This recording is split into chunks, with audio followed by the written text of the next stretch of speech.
Passamaquoddy peoples. These sovereign nations hold inherent rights as the original peoples of these lands, and we carry collective obligations under the Peace and Friendship Treaties.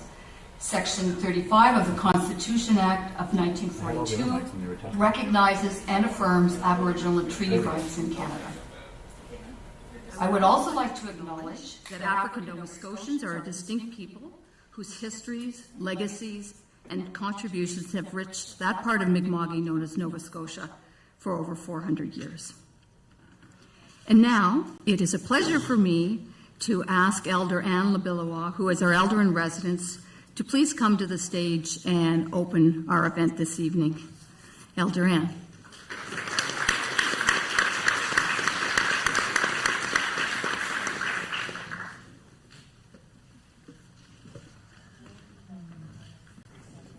Ooh, bright lights. Kwe, Nin Dalhousie. Hello, my name is Anne Labilois, and I'm so very honored, to be in your presence, because boy, I know it takes hard work, and it just amazes me to think, what would I say in 3 minutes? I don't know how that is, but I'm glad to be here and to be able to share this experience with you. And it's such a privilege to feel the energy that's in your heart and in your spirit because of what you believe, and that you are celebrating who you are to the best that you can be. And that is such an honor. So I'd like to share with you what I have believed and what I feel that my ancestors, and I believe that the ancestors of all our ancestors at one point in their time, they were able to sit on the earth and with the earth.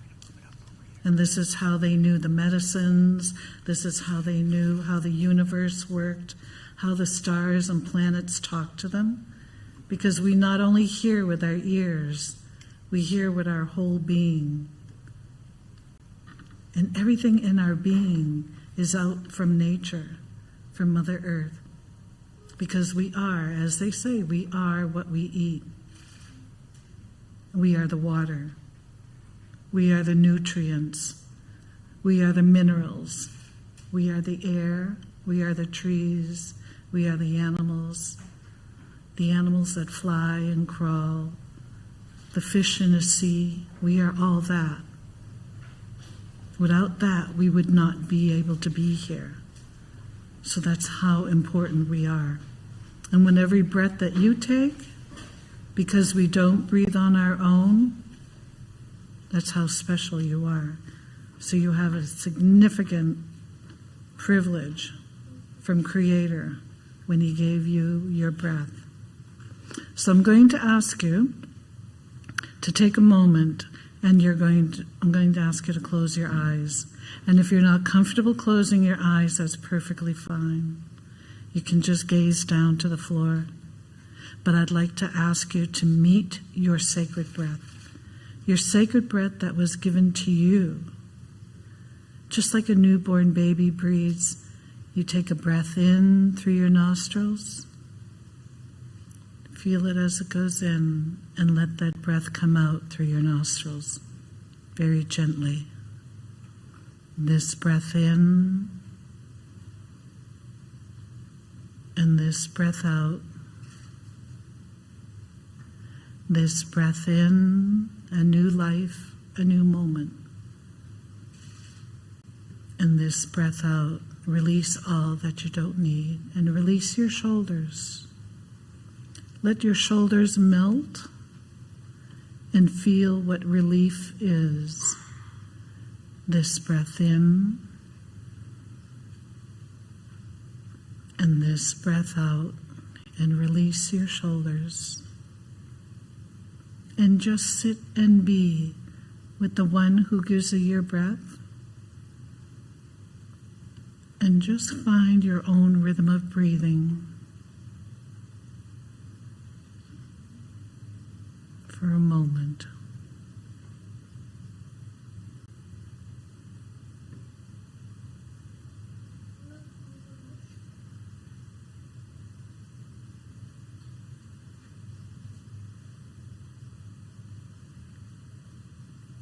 And as you're breathing,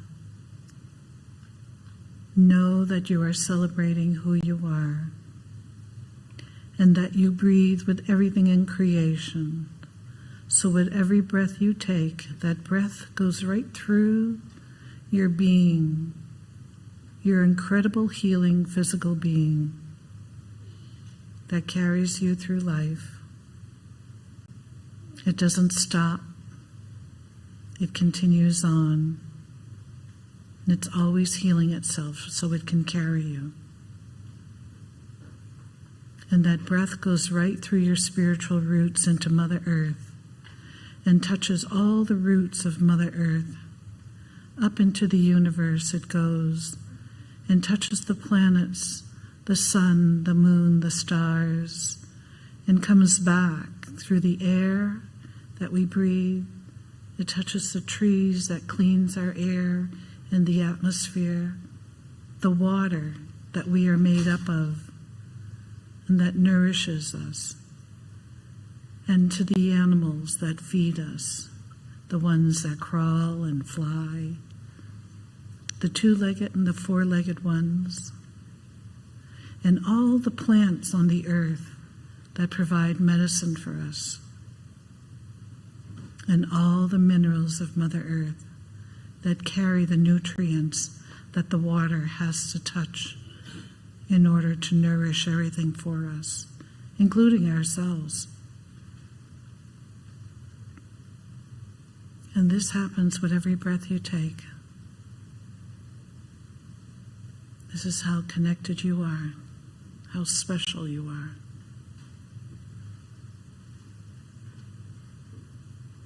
O Great Spirit, whose voice I hear in the wind, whose breath gives life to all, hear me, for I am young, small, and weak, and I need your strength and help so much. Take my hands and help me to respect the beautiful things you have created, including myself. Take my feet and guide me. Guide me so that I can find that path that has courage, wisdom, joy, abundance, happiness, understanding, forgiveness, wisdom, and peace. Help me to conquer the greatest enemy, myself, and help me to learn the lessons you have placed in every leaf and rock, so that I can learn these teachings and bring them back to the people. So that when my eyes fade like the setting sun, my spirit can come to you without shame. Tahoe. Just continue breathing for another half a moment. And know that you are well. Know that you are whole. And know that you are connected. You are not ever alone.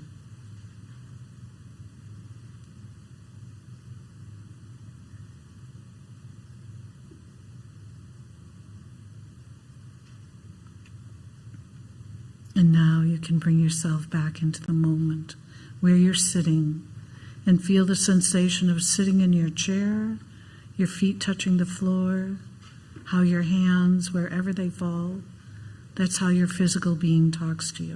And you can slowly open your eyes and become awake and know that you're going to be absolutely sensational. Congratulations. Wilaliok in Sonogama.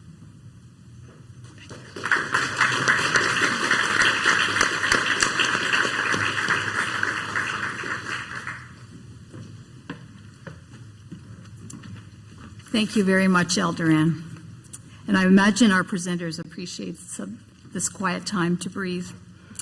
It's now also my pleasure to introduce our President and Vice Chancellor, Dr. Kim Brooks, to say a few words of welcome. Kim.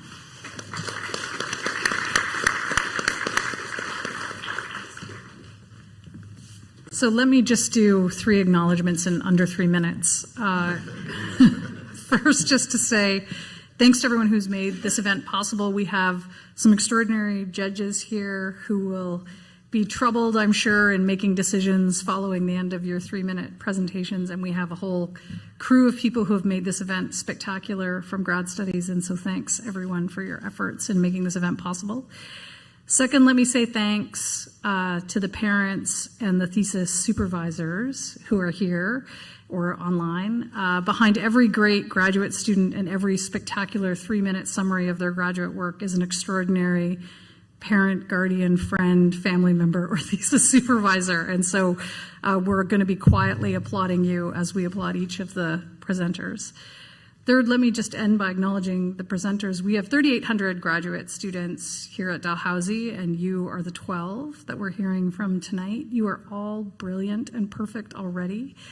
Sometimes, we have these moments when we feel, I think, some understandable anxiety about a speaking engagement that's about to get started. Let me say this happens in sort of extraordinary ways in 3 instances that are worth acknowledging. One is a job talk or a job interview. The second is your thesis defense experience. And the third is the 3-minute thesis. And some people feel these moments, as sort of anxiety producing. And let me just suggest to you what I try to tell myself when I have to public speak, which I hate doing, is that I'm really excited. I find that to be a helpful rethinking.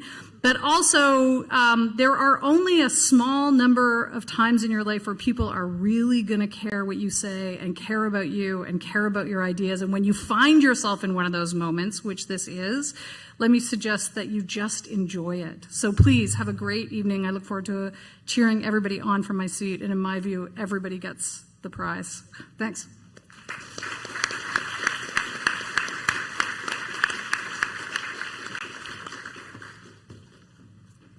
Thanks very much, Kim. Well, I have to say the 3-minute thesis is probably one of my most favorite DAL events of the year. And I suspect that's also true for anybody else that works with graduate students. And I was reflecting on why that is. And I guess one of the things that struck me is the presentations are always so positive, and they're so upbeat and so interesting that in these times where we're all feeling, I think we probably would admit, a little unsettled, it actually brings me some joy. And I hope that all of you experience some of that joy this evening as well as we listen to the students present their 3-minute thesis presentations. So a quick note about what it is. This was a competition that started in Australia over a decade ago, and then it spread around the world. And what it does is it challenges graduate students to take what is often complex research. It's also, every field has their own jargon and way of speaking to each other.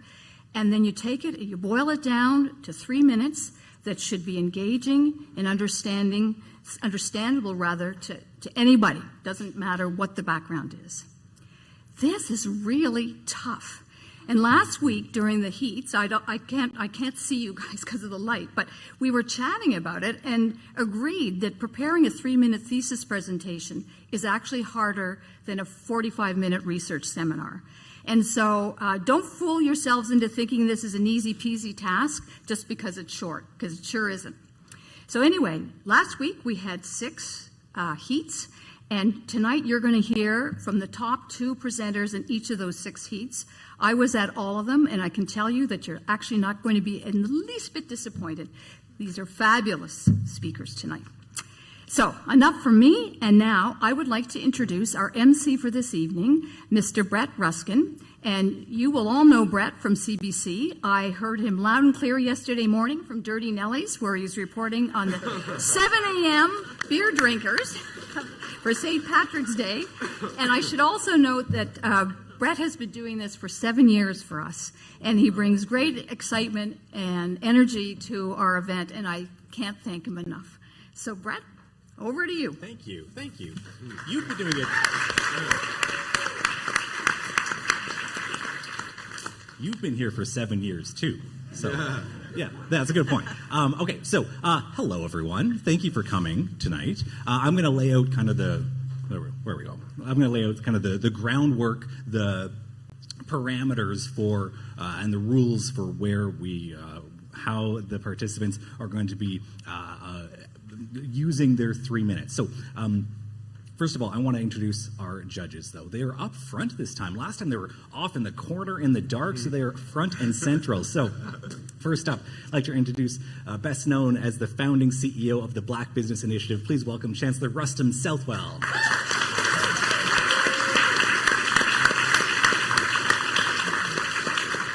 Next up, we have member of Dalhousie's Board of Directors and Vice President of Public Affairs at National Public Relations. Please welcome Kristen Hines.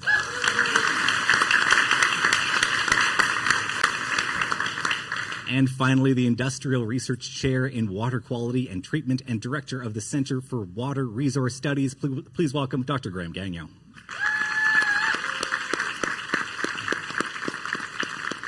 Thank you very much for taking the time out of your schedules to come here and judge. Throughout the evening, we'll be checking in with you to see how you're doing, what you're thinking, ask you some questions, things like that, and to hear what you think. And at the end of this, you're going to have to be the ones who crown the winner. So no pressure, no pressure. Now, let's go over the ground rules that I was mentioning. There's kind of two main ground rules. One, you get one static slide, and you get 3 minutes to talk. So on that one static slide, you might see some of the finalists who just have the title of their talk. You might have some diagrams, you might have some pictures, you might have some charts to help them along, but you only have 3 minutes to talk. Anything more than that, and we'll cut you off. I think we have a clock somewhere. Where's the clock this year? There it is. There's the clock. Now, this competition is all about communication. So we aren't judging the students based on the quality of their research. We're judging the students based on how well they explain their research, how they engage us with it. So how they summarize complex ideas, as we were hearing, without being trivializing, without using complicated jargon. And the judges are going to use the following criteria in making their decision: comprehension and content, and engagement and communication. So you got lots of notes going on already. This is going to be intense for you folks. Now, what's at stake? What are we playing for? Well, the first place winner is going to walk away with the cool $1,000 prize, a spot at the Eastern Regional Competition, as well as their name forever etched in the plaque that hangs in the Faculty of Graduate Studies. Runner-up gets $500. The third place winner gets $250. Now, there's also, and this is kind of cool, we all get to vote for the People's Choice Award, which is another $250 prize. So the judges are going to be selecting their favorite, but we all get to select our favorite as well. So remember the name of your favorite finalist, your favorite student, and we'll be voting at the end. Now, that $250 People's Choice Prize, generously donated each year by Estelle Joubert and Paul Durwald. Thank you very much again for the donation.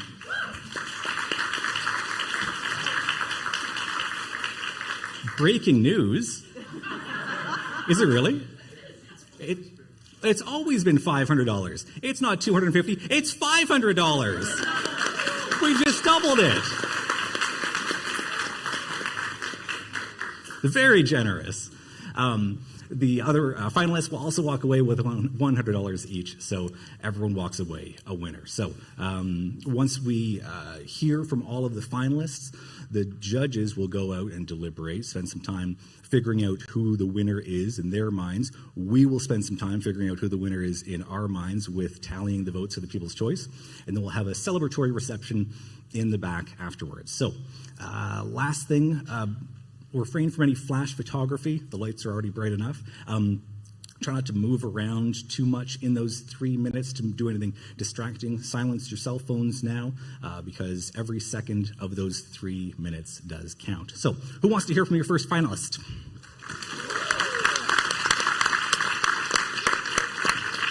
Please welcome to the stage Cedric Blais from the Department of Biochemistry and Molecular Biology. Here's Cedric.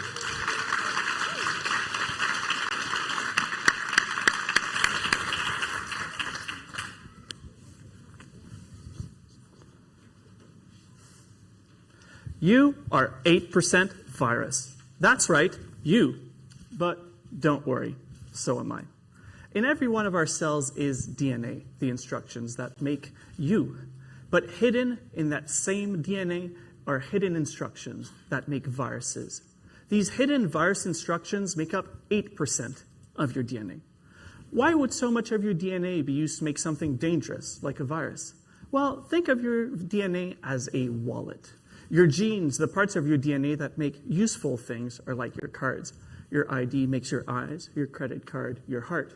But if you're a hoarder like me, and your DNA very much is, there will be stuff of dubious utility.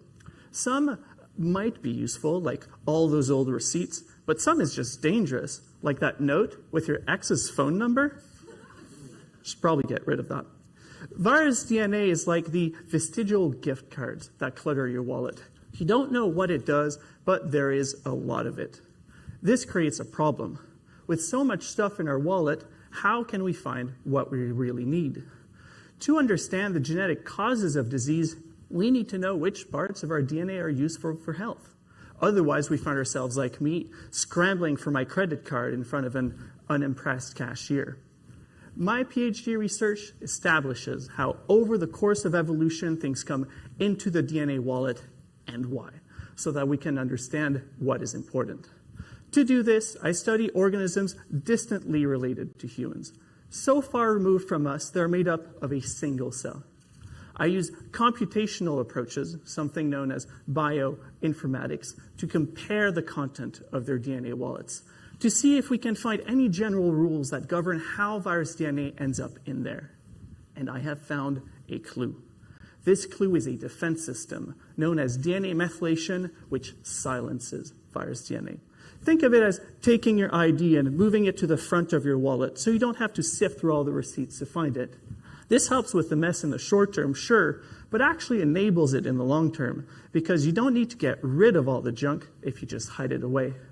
DNA methylation neutralizes viruses, but in so doing allows them to take up space.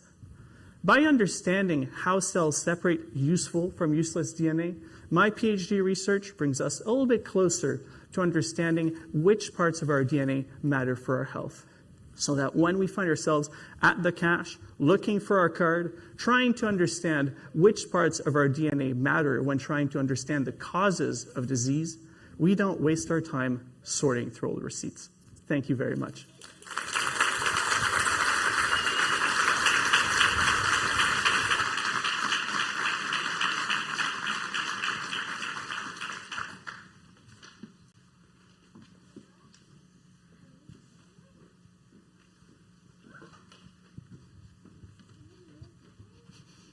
Okay, so one finalist down, 11 to go. Remember to remember the names of the finalists because, again, we'll be voting at the end of this for the People's Choice Award. Please welcome to the stage next Ahmed Ramadan from the Department of Biomedical Engineering.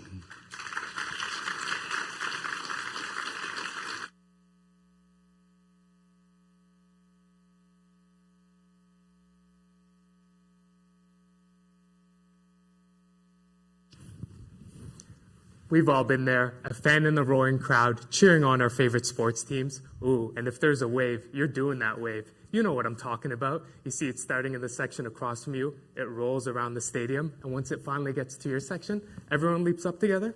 Well, what you might be surprised to hear is that orchestrated movement mimics how our heart beats. You see, our heart produces an electrical signal spontaneously that travels like a wave through the heart muscle, triggering each and every cell to contract so that blood is pumped out to the rest of the body. Now, what you might have also noticed during the crowd wave is a group of people who just don't get how the wave works. They always end up prematurely jumping. It throws everyone around them off. Some jump, some don't. It's complete chaos, and it ruins the wave, and everyone just sits down. Well, this is akin to what we call an arrhythmia. An arrhythmia is when the electrical wave of the heart is disrupted by a premature electrical signal, throwing the heart completely out of rhythm, and so the heart muscle fails to coordinate, and the heart may cease to beat, and it results in complete sudden death. These type of arrhythmias account for upwards of 50% of all deaths in the #1 killer worldwide, heart disease. Now, unfortunately, all the ways that we have to tackling arrhythmias are really just a brute force approach. First, you'd be prescribed drugs that are often non-specific and can worsen your condition. Next up, a procedure in which a doctor burns regions of your heart in hopes of stopping the arrhythmia, but it often comes back, and you'll need repeated procedures with ill-defined endpoints. And if you are deemed high risk to death, then you'd get an implantable shock device placed in your chest, waiting to shock your heart back into rhythm, painfully and unpredictably. But what if I told you instead of burning the heart or shocking it, we can use a painless, reversible flash of light? You see, it's been previously discovered in certain algae species that there exist specialized proteins that can transform light into an electrical signal. By using the same technology behind the COVID-19 vaccine, we can introduce these proteins in the heart and control the heart's electrical activity with light. So, in my research, I'm using 4 different light proteins in hopes to exploring their potential to tackling arrhythmias. I've shown that we can control the heart's electrical activity down to individual cells by manipulating how bright the light is, how long the light is on for, and when the light turns on during the heartbeat. I've also shown that some of these proteins can contribute to an arrhythmia while others cannot.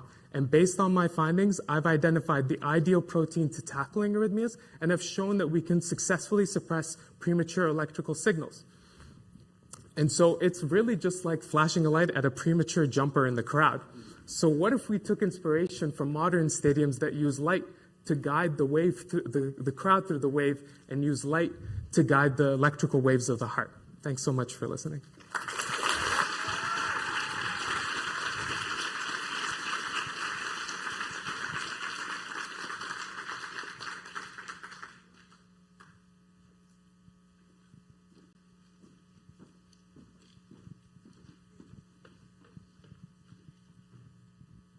Okay, next up, please welcome to the stage Abube Thelma Sunny Ahalame from the Department of Electrical and Computer Engineering. Abube.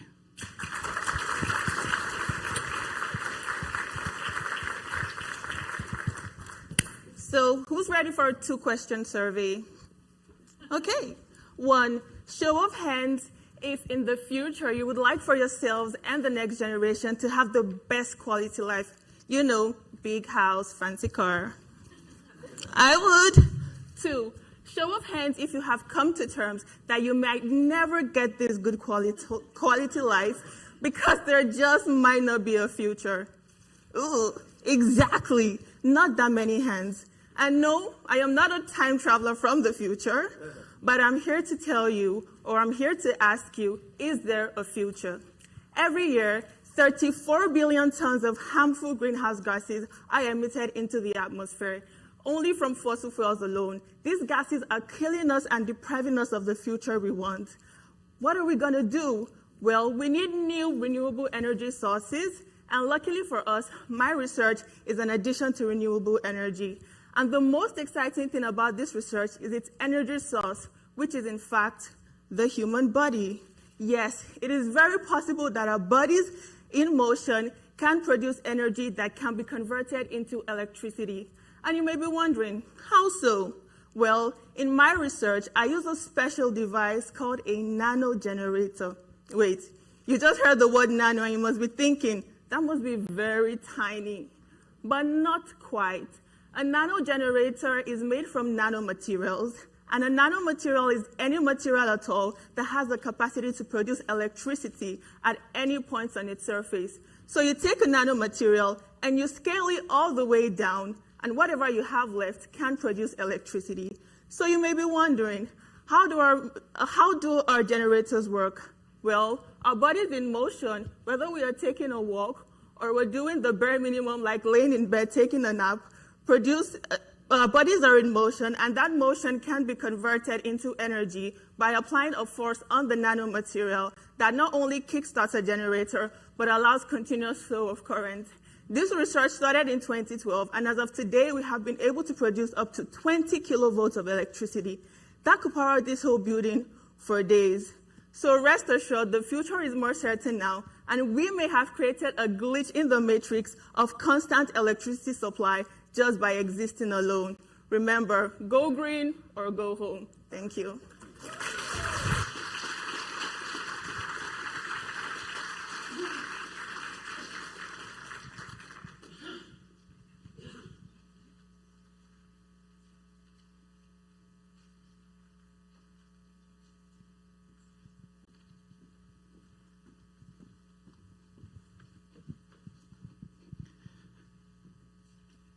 Next up, please welcome to the stage from the Department of Law, Loveth Oveje. Loveth.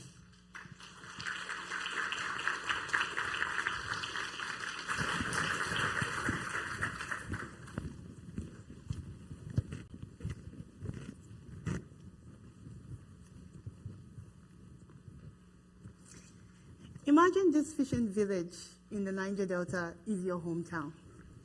Just imagine it still had blue waters, vibrant riverbanks, and lush vegetations.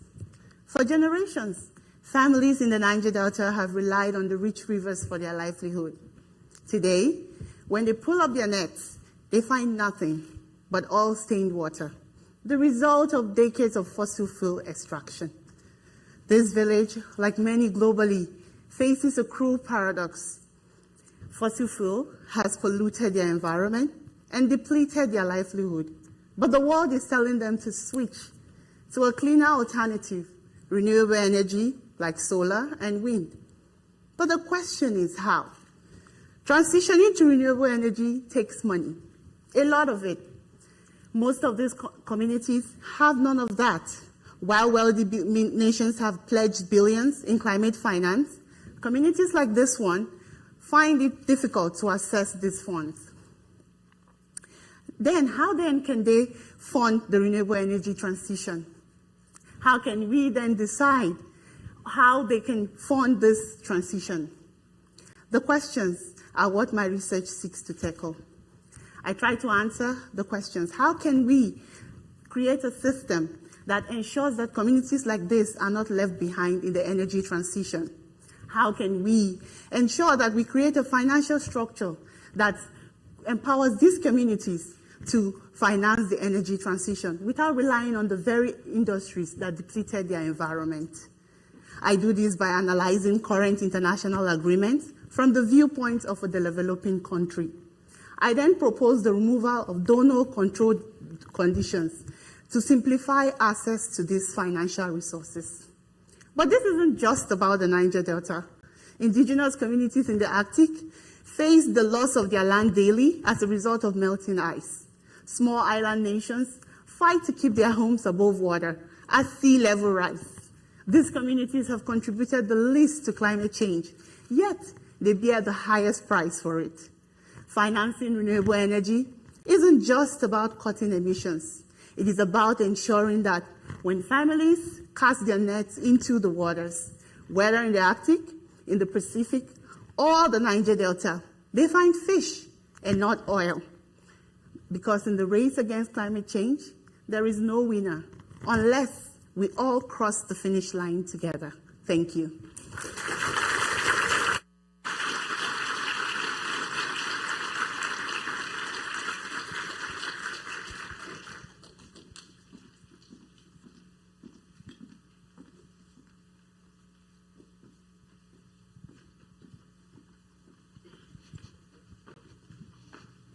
All right, moving right along. Next up, we have Caitlin McCaver studying plant, food, and environmental science. Caitlin McCaver.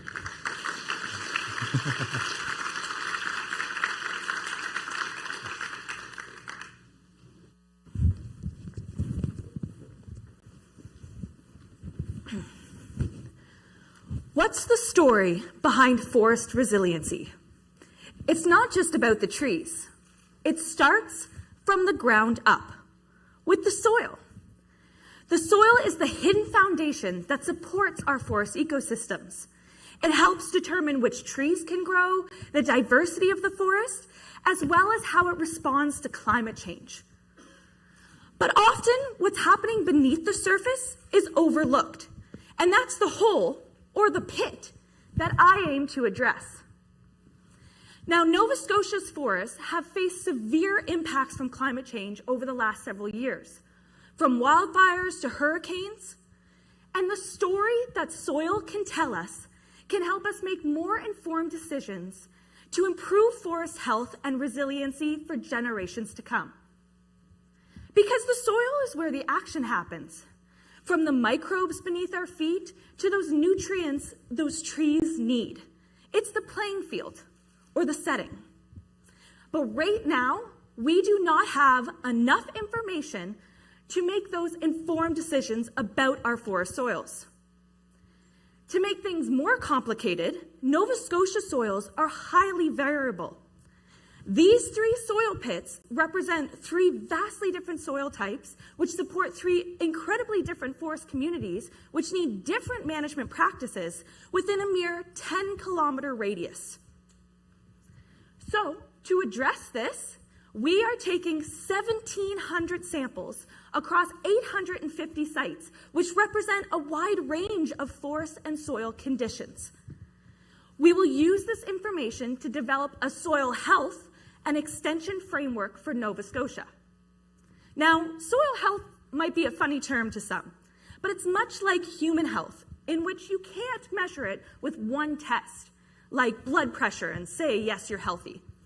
We have to look at the physical, chemical, and biological components of the soil. That's why we're measuring everything from soil texture to the microbial activity to those all essential nutrients. This will give us a comprehensive overview of forest soil health in Nova Scotia. The impacts of this project are on 2 scales. First, private woodlot owners will have user-friendly soil data to make those informed decisions to improve sustainability and productivity in their forests. And second, the overarching climate goals, in which improved forest soil health can lead to increased carbon sequestration and increased resiliency to those extreme impacts. The story that soil tells us is the key to improve forest health and resiliency. But we cannot unlock that story without starting from the ground up.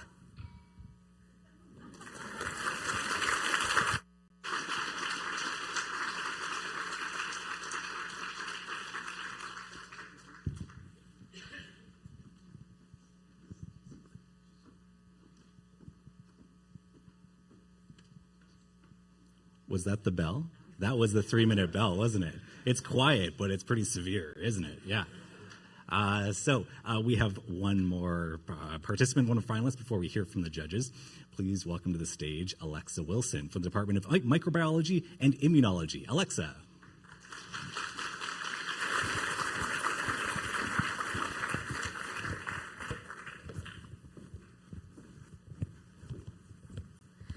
All right, everyone. It's time to talk about herpes viruses. Now, you may be thinking, Alexa, I don't have cold sores. I don't have genital warts. This doesn't matter to me. Well, I'm here to tell you that those are not the most common herpes viruses. The most common herpes viruses are gamma herpes viruses, and up to 95% of the Earth have these. Now, the good news is that most of us will go our whole lives without knowing that we're infected. However, a small subset of individuals will go on to develop viral cancers, like the one on my slide.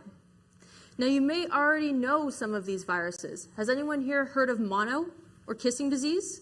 That's a gamma herpes virus.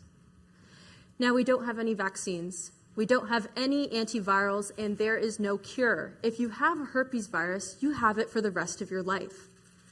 The problem is that we don't know enough about them. We don't know how these viruses work, so how are we supposed to target them? The solution is research.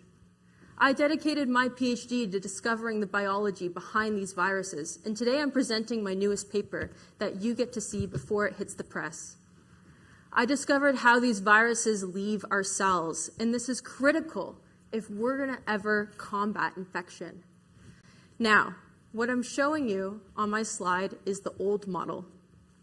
This is the exact model I had to memorize here at Dalhousie in my 3rd year. And what it shows us is how we thought these viruses leave our cells. In this model, we see herpes viruses are trapped. They're in the nucleus. This is like the center of the cell, and they need to get out. What we thought happened was they would leave through the outer membrane. However, I specialize in super resolution microscopy.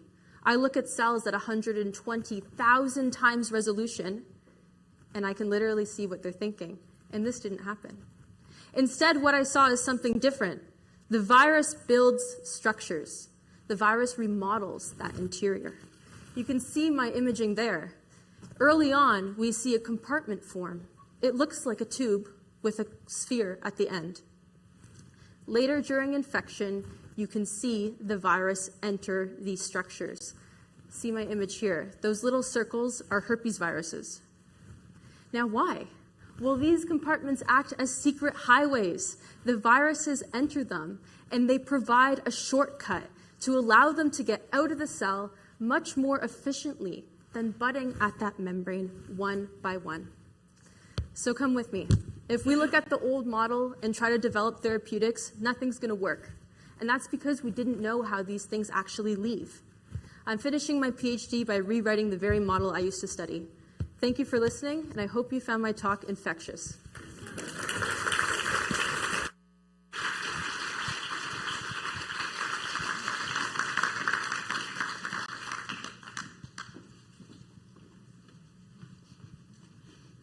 Okay, we are halfway there, folks. We're going to hear from the judges once they're done writing their notes from the last couple of folks. A reminder, we are in charge, everyone here who aren't the judges are in charge of selecting and voting for our People's Choice Award winners. So all of the names are in your program. You can remember your favorite presenter's name, and then we'll vote at the end. All right, judges, how are we doing? I'll ask Rustam first, maybe. What are your thoughts about what you've heard so far, without telling us your favorites, without giving anything away? What are your thoughts on what you've heard so far? We've heard about dirt, DNA, river deltas, all kinds of stuff. Yeah, and the last comment with the infectious disease comment at the end, it sounded pretty positive. I think the energy is good. I believe that I've learned a lot of what the research is pertaining to right now. And I don't even know who is ahead on my list, but there's a lot of energy and a lot of concentration that's been quite impressive and impactful so far. Glad to see the types of researchers as well. Yeah, no, it has been impressive for sure. Kristen Hines. You deal with a lot of communication things in your day-to-day world job. How important are the communication skills that are being exhibited here in the workplace? Huge. That's why, look, I think a lot of what we do with clients across industry, doesn't matter where you're working or what you're doing, we do a lot of coaching and we train people to talk about the work they do, the work their companies are doing, the problem they want to solve. You're all a few steps ahead of the curve because you've realized how important it is to build on this great work that you're doing and to build your communication skills. I was saying to Rustam and Graham, you are probably all so busy. You don't need to do this, but the fact that you've taken this step, you want to build that communications capacity. I think this will serve you well. So congratulations to all of you who have not only just, who have made it this far, yes, but just stepped up in the first place to take this on. Really well done. I wouldn't have signed up for something like this. No, right? Graham, you and I have worked together on a couple of things for CBC Stories. I've interviewed you, and so I know that you are good at taking complicated things and dumbing them down to explain it to somebody like me. So how difficult of a skill is that, of what we're seeing here, of simplifying things so that it can be understood by all? Yeah, I think, first of all, you helped me out a lot to get me there. And I think it is an incredible skill that we're seeing tonight, the ability to explain complicated subjects of heart disease, infection, kinetic energy, and telling us how we can understand this and find solve problems for. It is overwhelming to see the enthusiasm specifically for research and ideation. It is infectious, as our last speaker said. Yes, we're remembering that one. All right, let's get on to the second half of our evening of our program. We're going to hear from our seventh finalist. Please welcome to the stage Jasmine Friedrich Yap from the Department of Physiotherapy. Jasmine.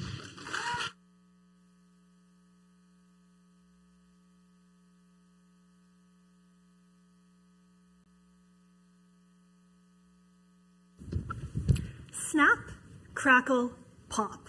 Who knows Rice Krispies, that rice cereal with the 3 elves on the box? Snap, crackle, and pop were named for the sounds that occur when milk is poured over top of cereal. Trapped air releasing, resulting in the sounds. When you hear those sounds, you know that cereal is good. Delightful. Not so delightful when instead of air releasing from cereal, the snap, crackle, and pop is the sound of an older adult falling and breaking a bone. A gruesome comparison, I know. But with age, bones tend to weaken and become more brittle due to something called osteoporosis. In fact, 1 in 3 women and 1 in 5 men will experience a fracture, otherwise known as a broken bone, sometime in their life due to osteoporosis. The older adult population is rising, and with this comes more people at risk of falls and fractures. This is amplified for individuals with chronic, complex conditions opting to age at home with the help of home care services, including nursing and physiotherapy, which comes into the home. If an individual in this population experiences a fall and fracture, it can lead to a serious consequence, including loss of independence, institutionalization, and even death. So what can we do to reduce the risk of fractures in this population? If you said fracture prevention guidelines, then you would be correct. That's where my research comes in.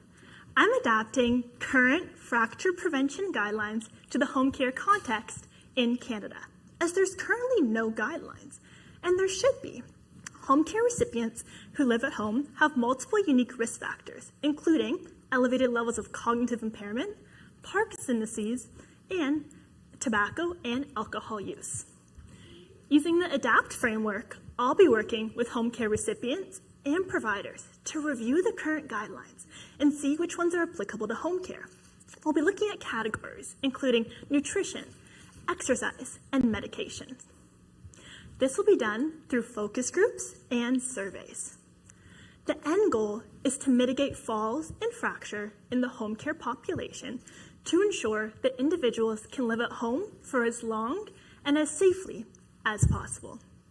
Listen, we're all gonna get old, but let's save the snap, crackle, and pop for breakfast, not bones. Thank you.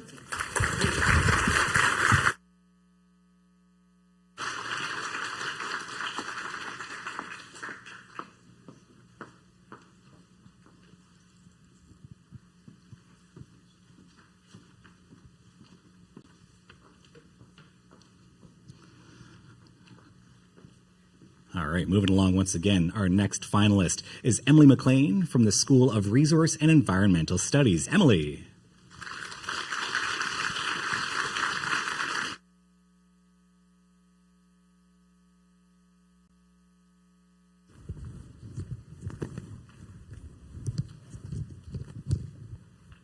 Honey, a food that never spoils. Ancient civilizations used it. Its importance remains in society today. So what if I told you it could also monitor the health of our environment? Bees, nature's perfect pollinators, we know and we value these tiny creatures. And honeybees, as the name suggests, make honey. So why is this a slide of metals and honey? What's the connection? Well, that's exactly what my research investigates. See, honeybees live in these massive colonies, up to 80,000 individuals, and they cover up to a 3-kilometer feeding radius. That's a lot of bees and a lot of coverage. But the nectar and the pollen that these bees collect doesn't just exist in a vacuum. The plants that produce this nectar and pollen live in the modern world, exposed to all the pollutants. So the bees pick this up. They also pick up from the air and the water. Now, metals. Some are essential for life, like zinc and iron, but others are toxic in even tiny amounts, like lead, arsenic, and mercury. And the bees, well, they carry all of this back to the hive. So how do we find out what's in our honey? While I'm working with beekeepers across the province to collect honey samples, I will analyze these samples for their metal concentrations. This will provide me with what metals are present and in how much. So I will take this data and I will map. So I'll make distribution maps of Nova Scotia that can show potential contamination hotspots. I can also use this to model. So I can look at different pollution sources to see which may predict unusually high metal concentrations. And this is going to give me information about the environmental health and pollution in Nova Scotia. But I also want to know this on a global scale. So I'll be looking at studies across the world to answer some key questions. What is the state of knowledge of metals in honey? How do different countries report this?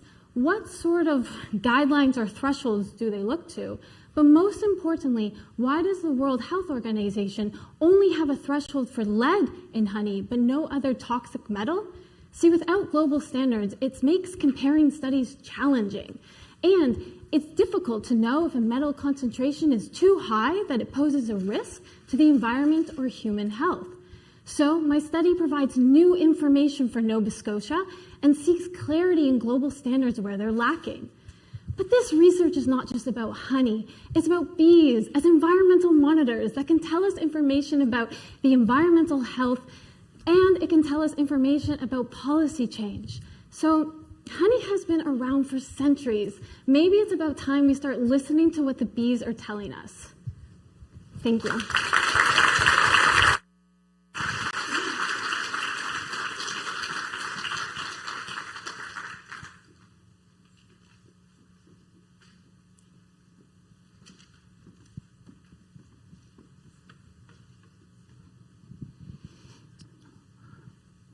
And next up on stage, please welcome from the Department of English, Sharon Vogel. Sharon.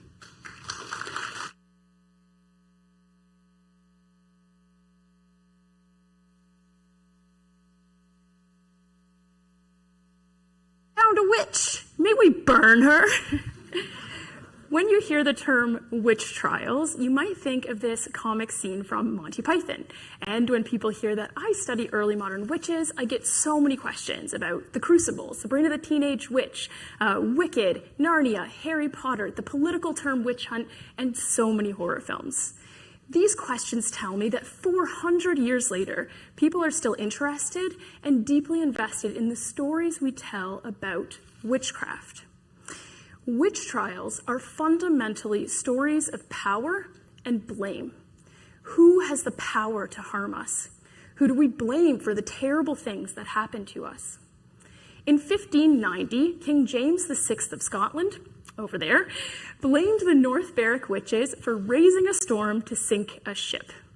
Years later, when he became King of England, several playwrights wrote plays that included witches. For example, if you all know your Shakespeare, you might remember the Weird Sisters from Macbeth. Now, for many years, scholars in my field have been saying that these plays are just royal flattery because everyone knew that James was obsessed with the topic of witchcraft. However, my thesis argues the opposite. I believe that these plays actually work to critique power rather than to critique witches. Scholars in Europe at the time thought of kings and witches as a binary, extreme opposites. King James said that the king is the servant of God, while witches are slaves of the devil. You can see this binary thinking here in this image from a trial document. King James sits high on his throne, while the witches kneel far below. So this contrast was meant to elevate the ruler, to make him seem righteous and divinely appointed in contrast to these corrupt and evil witches. The plays I study flip this binary on its head. First, they represent all of the ruler characters as corrupt and even tyrannical in some cases. And they express skepticism about witchcraft accusations. The result is that tyrants, rather than witches, become the most dangerous characters on stage. So, for hundreds of years, we have been using witchcraft stories to think about power and blame and to make sense of misfortune. We still do this today when we use the term witch hunt incorrectly. These plays ask us to rethink the dominant narrative and reconsider who has power and who we blame. Thank you.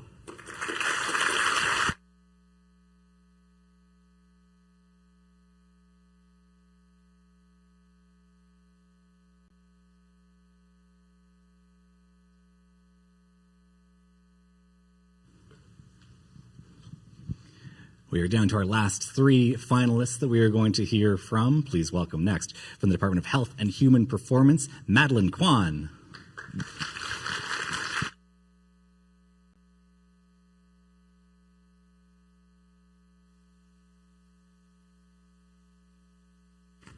It's 2050. Cars are flying. AI has taken over the world. And time travel is no longer science fiction. As for the world of healthcare, it's evolving faster than ever. You walk into the doctor's office, unable to sleep, feeling overwhelmed by anxiety, and having this feeling of sadness that you just can't seem to shake. Now in 2025, a doctor might tell you to go home, take a rest, hydrate. You're lucky if you receive some medication to ease the pain, even just for a moment. However, it's 2050, obviously. And your robot doctor looks you straight in the eyes and confidently says to you, I've got just the thing for you. One prescription Parks. Prescription Parks, spelled PA-RX, is the greatest healthcare revelation of today. It's a prescription for exposure to nature designed to improve both your mental and your physical health. A simple walk through the park, breathing in the fresh air can help to improve sleep, alleviate anxiety, and boost happiness. Sounds simple, right? Well, not quite. Unfortunately, nature isn't always accessible to young and vulnerable people in Nova Scotia. It would be naive to go forward and say that this healthcare intervention is right outside every individual's doorstep. Barriers such as transport, lack of access to green spaces, and safety in these spaces prevent youth from accessing the full health benefits that nature has to offer. And that's where my research comes in. My thesis aims to explore the experiences of Nova Scotia youth in nature. However, it's not just my research. In my study, a select group of youth will be working alongside me, acting as co-researchers to help create and implement a provincial youth survey. This survey will then be passed on to hundreds of youth in Nova Scotia, aimed at gaining their diverse perspectives on this topic. Findings from my survey will be broken down through a process called reflexive thematic analysis. This is a process that will be used to break down the findings from our participants into annotations, codes, and eventually greater findings that best embody our themes. This will then be passed on to policymakers and professionals. Instead of tearing the iPads out of the youth's hands and demanding that they access nature, it's about giving them the opportunity to talk about why nature matters to them and how we can make it more accessible for them. Findings from my study will also allow for greater collaboration between the traditional healthcare system and the nature-based recreation world. It's about bringing those people in the lab coats and the folks in the Blundstones together, united in this common goal of making nature more accessible for all individuals. Youth need to step away from their screens and embrace so much more of the green. Prescription Rx shows that nature is the greatest medicine. Let's make it accessible for everyone. Thank you.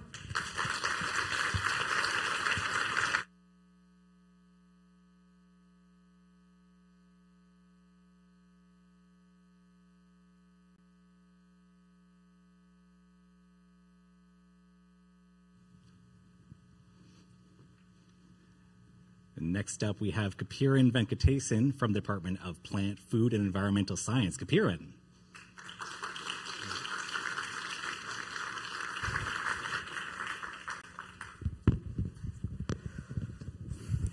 Hello everyone, my name is Kapiran. I am a graduate student from the Department of Plant, Food, and Environmental Science. Potatoes plays an important role in global food security because it is a staple food crop for almost 30% of the world population. But there is a big enemy for the potato production. Let me explain. Now imagine being a potato farmer and you are waking up one day to see your entire field destroyed like this in one night. This is not just a farmer's nightmare, but it actually happens because of the deadliest disease, late blight, caused by Phytophthora infestans. Phytophthora infestans caused several famines in previous year. The most famous famine is called Irish potato famine, which resulted in death of millions of people. In recent years, the number of disease outbreak is reduced mainly because of the resistant cultivar development and disease management strategies based on the current pathogen behavior. But guess what? Climate change is changing the whole story. Increasing temperature and carbon dioxide level because of the climate change is increasing the disease-causing ability and the reproduction of this pathogen. On the flip side, increasing carbon dioxide level is making the potato plants more vulnerable for this disease infection. We still don't know what climate change could do to this pathogen in future. That's why I'm going to focus how climate change shapes the future of the late blight disease pathogen Phytophthora infestans. To achieve that, I will grow this pathogen in a growth chamber under different temperature and carbon dioxide level that will mimic the future climatic condition. Then I will monitor the pathogen growth, reproduction, and other disease-causing behavior at physiology level. In addition, I also intend to analyze the change in pathogen at molecular level under each conditions. Through this, we can understand what climate change could do to this pathogen and how the pathogen is going to react in future climatic conditions. With these valuable insights, we can develop disease-resistant cultivars and the management strategies that would actually work in future climatic conditions. Through this, we can prevent the crop loss and we can enhance the global food security and sustainability. As the climate change accelerates, so does the evolution of the pathogen. The question is, will we be ready for the change? My research aims to ensure that we are ready for the change. Thank you.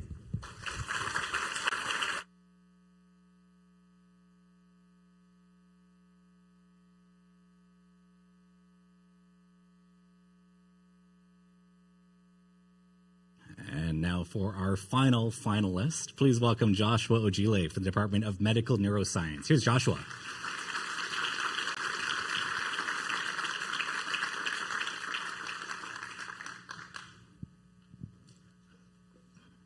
Hi. Okay.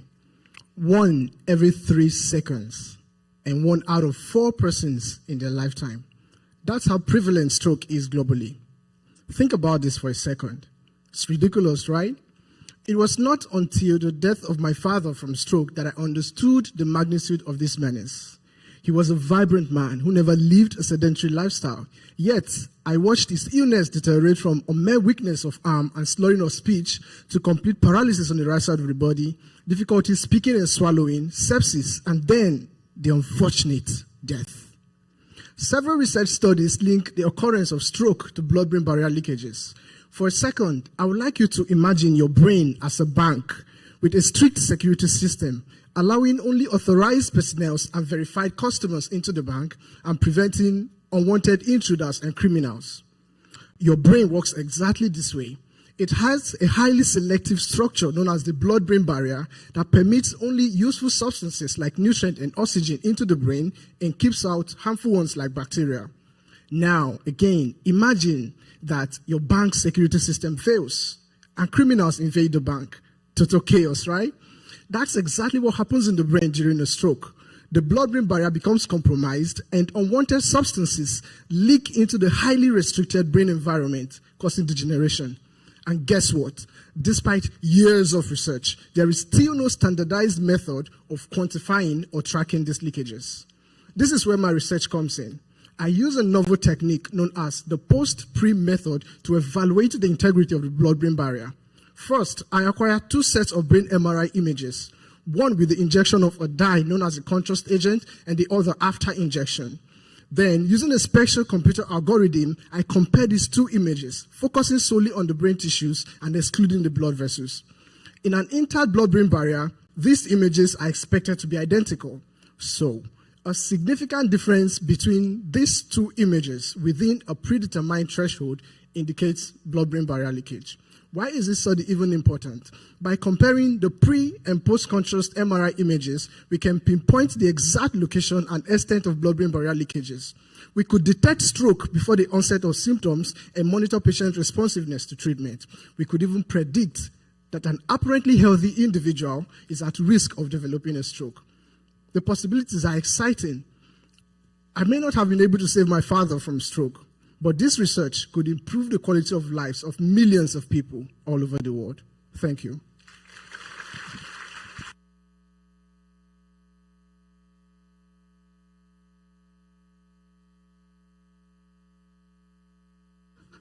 All right, one more round of applause for all of our finalists. Congratulations, folks.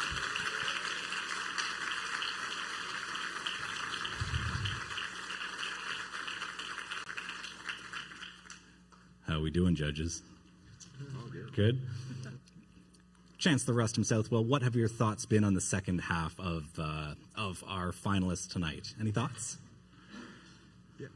Yeah, for an old guy, I think it's kind of impressive to see not only the science and technology, the strategy as well. And I mean, for all of the sessions, all the presentations, the enthusiasm and the passion to take those complex research strategies and simplify them in such a way that an average person like me can follow them is really exciting to see. Tremendous quality. Average person like you, exceptional person like you. Kristen Hines, how difficult do you think this decision is going to be for you folks to come to a consensus of the number 1, 2, and 3? It is going to be extremely, extremely difficult. I couldn't even tell you who's in the lead. I'm going to have to go back and review my numbers. I think everybody's so close. I love the enthusiasm, the passion for your studies, for your thesis, and for folks like Rustum and I, who are members of the board. It's so wonderful. These are stories that we kind of put in our pocket and we take out whenever we talk about Dalhousie.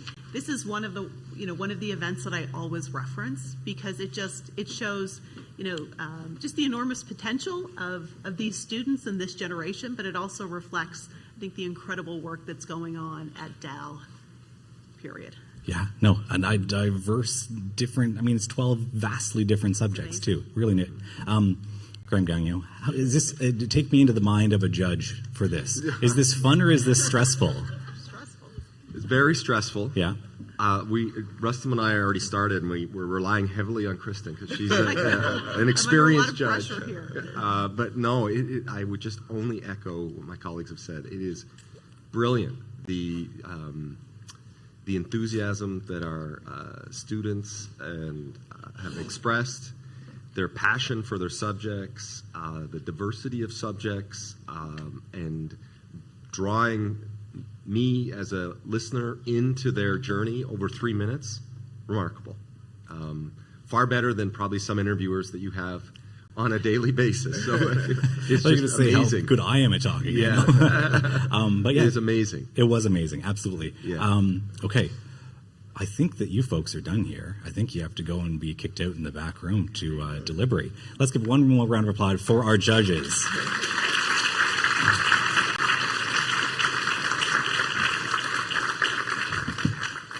And now it's our turn to do some work. There's your QR code if you want to vote digitally. If you want to vote analogically, we're going to have paper and pencil with... so wave your hand if you don't have a phone that can scan that QR code and vote online. You can vote using a paper ballot instead. If you are watching this online, we have a few folks watching online. Scan your screen. Hopefully this appears on your screen. And you can vote online for folks watching online as well. So this will be a lull, a pause while you vote and while the judges deliberate and while we tally the votes. So talk amongst yourselves and we'll be back shortly. Thanks.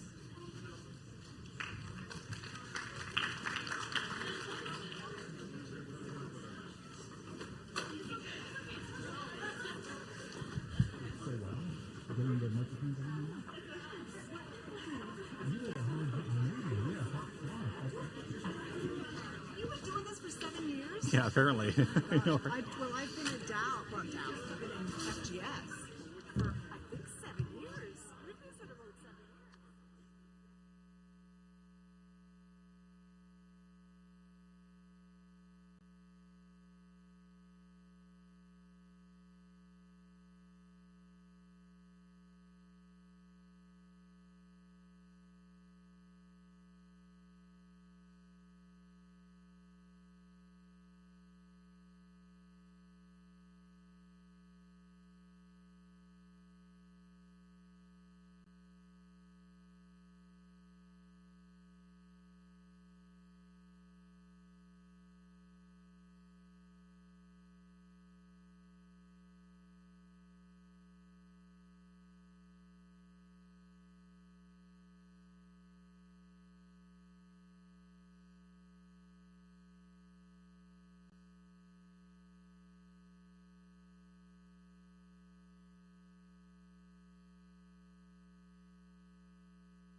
Back, everyone. Linger back to your seats. Find your seats. Get comfortable for the results to be unveiled. We have the results from the judges. We have the results from our People's Choice Award voting. And I'm not going to announce any of them. It's all up to you, Marty. Yeah. Okay. Thank you, Brett. So we're going to start with the People's Choice Award first. And I am going to ask Estelle Joubert, who has very kindly sponsored this award, along with her partner Paul Durwald, to announce who the People's Choice Award winner is. So, Estelle. Hi. I am delighted to announce the winner of this year's People's Choice Award, and it is Ahmed Ramadan. Congratulations.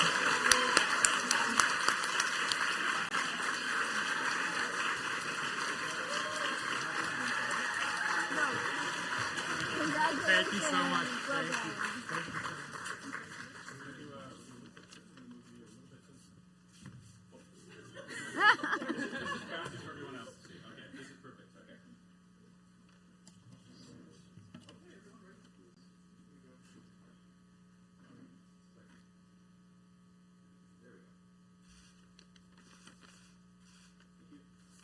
Congratulations, Ahmed.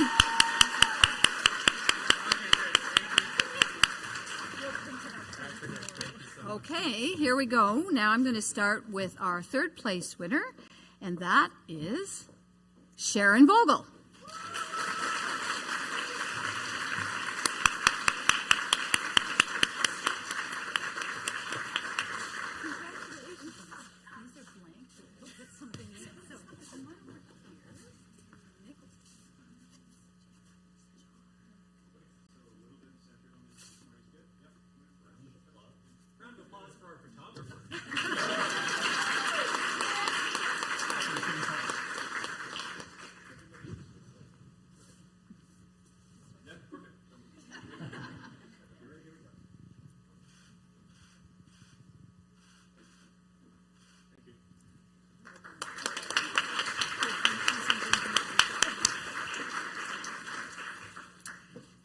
Our second place winner is Madeline Kwan.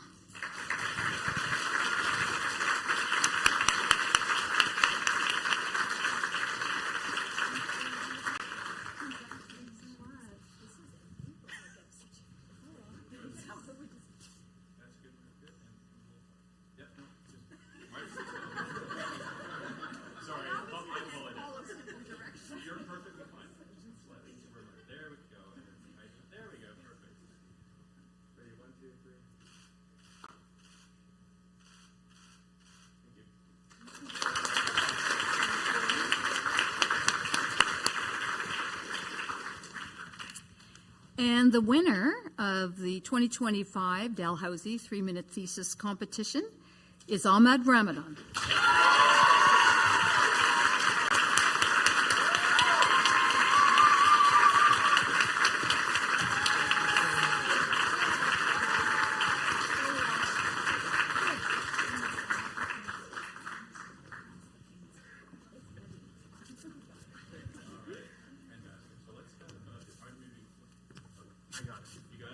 I'll just stand. Thank you. There we go. That's pretty good. Kind of good more. No. Okay, that's good. This is why I found applaud. Here we go. Two more.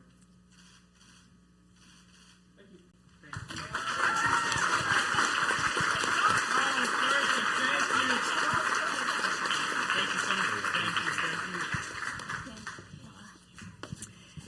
So I'd like to begin by a round of applause for all of our finalists tonight. This was a tough, tough job.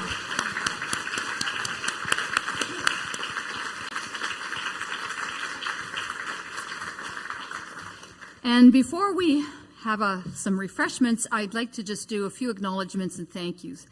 I want to echo what Kristen said earlier, which is I want to acknowledge and thank all of the students that participated. Finalists tonight, people that participated last week in the heats. It is a tough job. It's time-consuming to put these talks together, and I really am so proud of everyone who took on that challenge to really pick up more communication skills and wow us with the research. So thank you to all the students that participated. I also want to thank our fabulous judges. I am so sorry, you guys. This was an amazing crowd of students this year, and so it was a very tough job. So thank you so much. Also, thank you to Estelle and Paul again for sponsoring the People's Choice Award. And thank you very much to Brett, who, again, you actually took time to help us out, and we just really enjoy having you as the MC. I mean, I could see this is going to be like the Senate. Like, you'll be here for life. Yeah.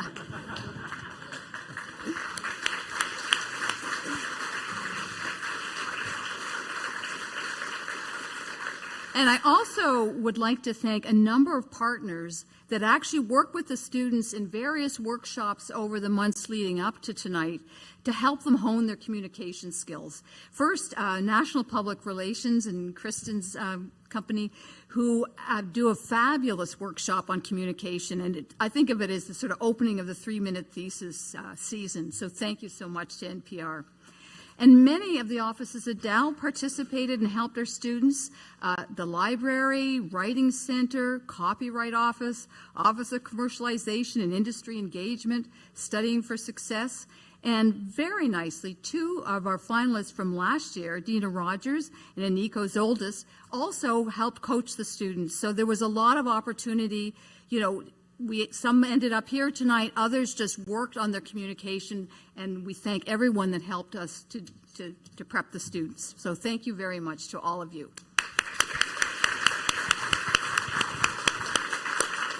And last but not least, I want to thank a few people at FGS who really made this happen. So Kayla Hurdle-Clark, who is over here. Kayla is a director of professional development, student engagement, and she was supported by Meme Motion, who should be over there as well. Thank you, Meme. Thank you. Joyce Boyder and Mia Samerdick, who also helped with communications, and all of the staff, and you can see everybody around here tonight that helped support this. So thank you all, and thanks to the audience. And final word goes to Brett. Let's eat. I don't know. So thank you very much for coming once again this year. And there's a celebratory reception in the back. So thank you again, and congratulations to all the finalists for making it this far.